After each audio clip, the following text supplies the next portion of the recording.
Selamat pagi saudara-saudara. Apa kabar saudara hari ini? Kiranya damai sejahtera, sukacita dan berkat dari Tuhan melimpah dalam kehidupan saudara. Di awal bulan November ini, marilah kita bersama-sama bersyukur dengan berdoa, membaca dan merenungkan firman Tuhan. Mari kita berdoa. Bapa di sorga, terima kasih Tuhan. Jika kami masih ada sampai saat ini, semua itu karena anugerah-Mu. Bersyukur kepada Tuhan karena kami diberikan kesempatan untuk ada di bulan yang baru. Terima kasih Tuhan Yesus. Kami percaya bahwa bulan ini adalah bulan yang penuh dengan mujizat dari Tuhan. Kami percaya bulan ini adalah bulan pemulihan bagi kami. Kami percaya bahwa bulan November ini adalah bulan penuaian, di mana banyak jiwa-jiwa akan dituai untuk kemuliaan Tuhan. Pagi hari ini kami akan membaca dan merenungkan kebenaran firman-Mu. Roh Kudus, tolonglah kami supaya kami mengerti kebenaran firman-Mu di dalam kehidupan kami. Di dalam nama Tuhan Yesus Kristus kami berdoa dan mengucap syukur. Amin. Saudara-saudara, pembacaan firman Tuhan pagi hari ini terambil dari Injil Matius pasal 14 ayat yang ketiga dan ayat yang keempat. Marilah kita membaca bersama-sama. Sebab memang Herodes telah menyuruh menangkap Yohanes, membelenggunya dan memenjarakannya, berhubung dengan peristiwa Herodias, istri Filipus, saudaranya. Karena Yohanes pernah menegurnya, katanya, "Tidak halal engkau mengambil Herodias." Saudaraku yang dikasihi oleh Tuhan, judul renungan kita pagi hari ini, berani bayar harga. Saudara-saudara, Yohanes Pembaptis ditangkap, dibelenggu, dan dipenjara karena teguran yang disampaikannya kepada Herodes. Yohanes menegur Herodes karena ia mengambil Herodias, istri Filipus, saudaranya, sebagai istri. Herodias pada waktu itu masih istri sah Filipus. Itulah sebabnya mengapa Yohanes mengatakan tidak halal engkau mengambil Herodias.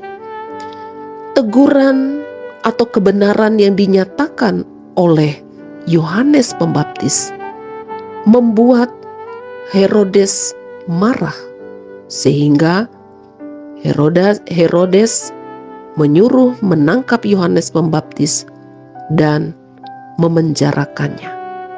Saudaraku yang dikasihi oleh Tuhan, bukan hanya Herodes yang tidak senang dengan teguran Yohanes Pembaptis, tetapi Herodias juga, sehingga Herodias menghasut putrinya supaya meminta kepada Herodes kepala Yohanes Pembaptis.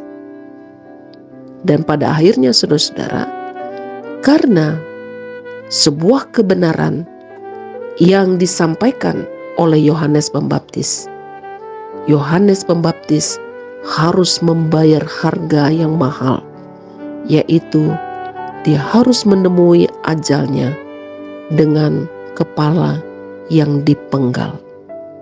Saudaraku yang dikasihi oleh Tuhan, kadang-kadang kebenaran itu menghasilkan kebencian. Tidak semua orang senang dengan kebenaran. Tidak semua orang bersuka cita ketika sebuah kebenaran dinyatakan. Itulah sebabnya saudara-saudara, seringkali kebenaran justru menghasilkan kebencian, bahkan juga perpecahan dan perselisihan. Apa yang dialami oleh Yohanes Pembaptis juga kadang-kadang masih ada sampai saat ini. Banyak orang takut menyuarakan kebenaran karena tidak siap membayar harga, tidak siap dikucilkan, tidak siap untuk kehilangan kenyamanan. Tetapi sebagai anak-anak Tuhan, kita belajar seperti yang dilakukan oleh Yohanes Pembaptis, berani membayar harga untuk menyatakan sebuah kebenaran. Berani dan terus menyuarakan kebenaran, itu adalah perintah Tuhan. Jangan kita memilih diam ketika kita menemukan ketidakadilan, ketika kita melihat dosa, atau ketika kita menyaksikan ketidakbenaran. Jika kita mengaku kita adalah anak-anak Tuhan, berarti kita harus siap terus menyuarakan kebenaran menurut standar Tuhan. Berarti kita juga siap dan berani untuk membayar harga. Bagaimana dengan kita, saudara-saudara?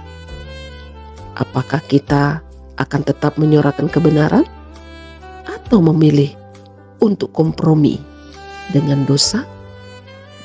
Jawabannya ada pada pribadi kita masing-masing. Ingatlah, Tuhan memanggil kita untuk hidup dalam kebenarannya dan menyuarakan kebenaran Tuhan. Kiranya Tuhan Yesus menolong kita melakukan firman-Nya. Amin. Mari kita berdoa. Terima kasih Tuhan untuk firman-Mu pagi hari ini. Tolonglah kami Bapa, supaya kami juga memiliki iman yang kuat dan teguh, dan juga roh keberanian menyuarakan kebenaran. Mampukan kami untuk bersuara ketika kami melihat ketidakadilan, ketika kami menyaksikan ketidakbenaran, bahkan ketika kami melihat dosa. Tolong kami Tuhan, berikan kami kekuatan dan kemampuan, karena kami percaya Tuhan Yesus akan menolong kami. Tuhan, pagi hari ini hamba berdoa, menyerahkan seluruh kehidupan jemaat GKO Sola Fide Sentani, dan juga saudara-saudara kami yang sudah dengan setia mendengarkan renungan firman Tuhan setiap pagi. Kami menyerahkan kehidupan kami di bulan November ini. Kami rindu Tuhan, kami akan semakin bertumbuh, semakin dewasa di dalam Tuhan. Kami akan dikuatkan dan dimampukan menjalani kehidupan kami. Kami percaya bahwa bulan November ini kami akan mengalami pemulihan, mujizat dan berkat dari Tuhan. Hiburkanlah saudara-saudara kami yang sedang berduka, sembuhkanlah saudara-saudara kami yang sakit, yang berulang tahun. Tuhan berkati dengan panjang umur, damai sejahtera dan sukacita. Kami menyerahkan kehidupan rumah tangga kami, pelayanan kami, keluarga kami, sahabat kami, saudara-saudara kami ke dalam tangan Tuhan. Di dalam nama Tuhan Yesus Kristus kami berdoa dan mengucap syukur. Amin.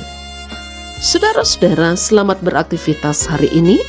Tetaplah semangat dan percayalah Tuhan Yesus beserta dengan kita. Jika saudara diberkati oleh firman Tuhan ini, bagikanlah kepada keluarga, saudara, sahabat dan juga teman. Tuhan Yesus memberkati.